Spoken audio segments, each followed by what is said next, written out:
नमस्कार, घटना चक्र बुक वीडियो के इस शैक्षणिक मंच पर आपका स्वागत है। हमारा उद्देश्य है ज्ञान को सरल, स्पष्ट और सुलभ रूप में आप तक पहुंचाना। आइए आरंभ करते हैं अध्ययन और सफलता की इस यात्रा को। नमस्कार, आज बात करते हैं भारत के नए दंड विधान यानी भारतीय न्याय संहिता की। खास तौर पर ये समझेंगे कि ये कानून पब्लिक सर्वेंट्स यानी लोक सेवकों की जवाबदेही को कैसे देखता है। चलिए इसके कुछ बहुत जरूरी प्रावधानों को जानते हैं। तो सबसे पहले एक बुनियादी सवाल से शुरू करते हैं।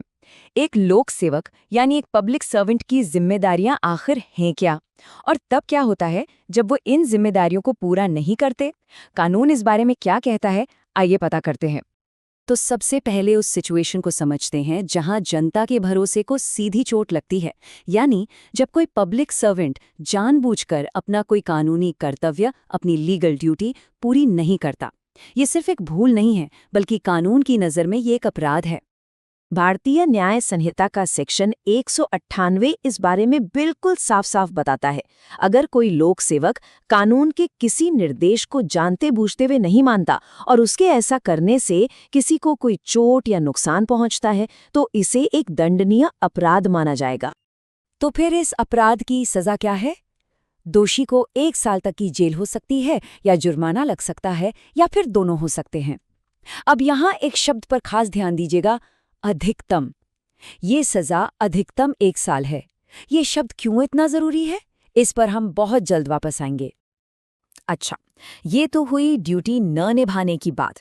अब इससे भी एक कदम आगे चलते हैं और एक ज्यादा गंभीर अपराध को देखते हैं, और वो है किसी और का रूप धारण करना, या कहिए इम्पर्सनेशन।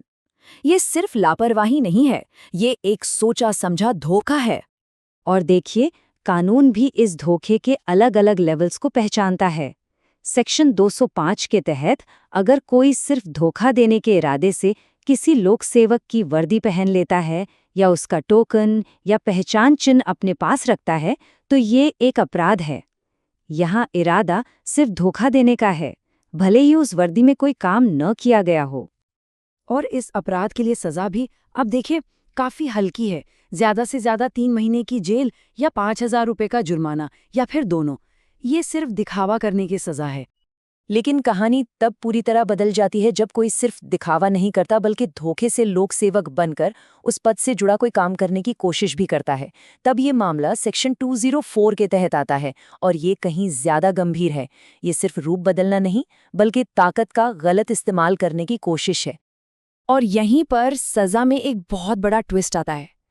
इस अपराध के लिए सजा अधिकतम नहीं बल्कि न्यूनतम 6 महीने की जेल है। इसका मतलब साफ है, सजा 6 महीने से कम हो ही नहीं सकती। तो सवाल ये उठता है कि किसी अपराध के लिए अधिकतम सजा और किसी के लिए न्यूनतम सजा, ऐसा क्यों? इस फर्क को समझना बहुत जरूरी है, क्योंकि यही कानून का असली इरादा छिपा है।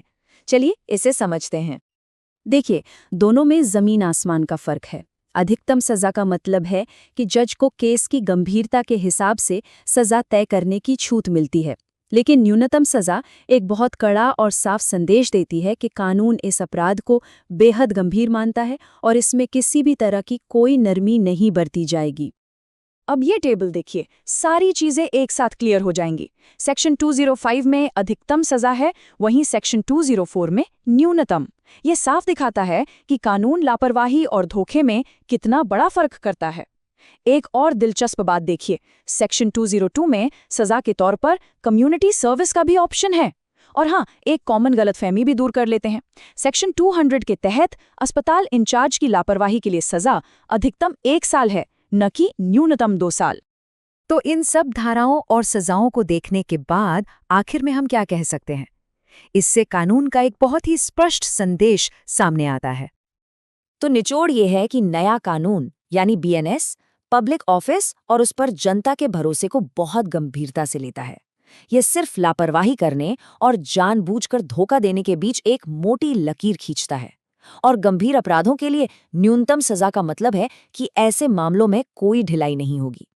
और आखिर में सजा का मकसद सिर्फ सजा देना नहीं, बल्कि सुधार भी हो सकता है, जैसा कि हमें कम्युनिटी सर्विस के ऑप्शन से पता चलता है। तो आखिर में सवाल यही बचता है, जब कानून इतना स्पष्ट है तो क्या ये नई और खास सजाएं भारत में आम नागरिक और लोक सेवकों के बीच के रिश्ते और जवाबदेही को मजबूत बनाएंगी? क्या इससे व्यवस्था में भरोसा बढ़ेगा? इसका जवाब तो खैर आने वाला वक्त ही देगा।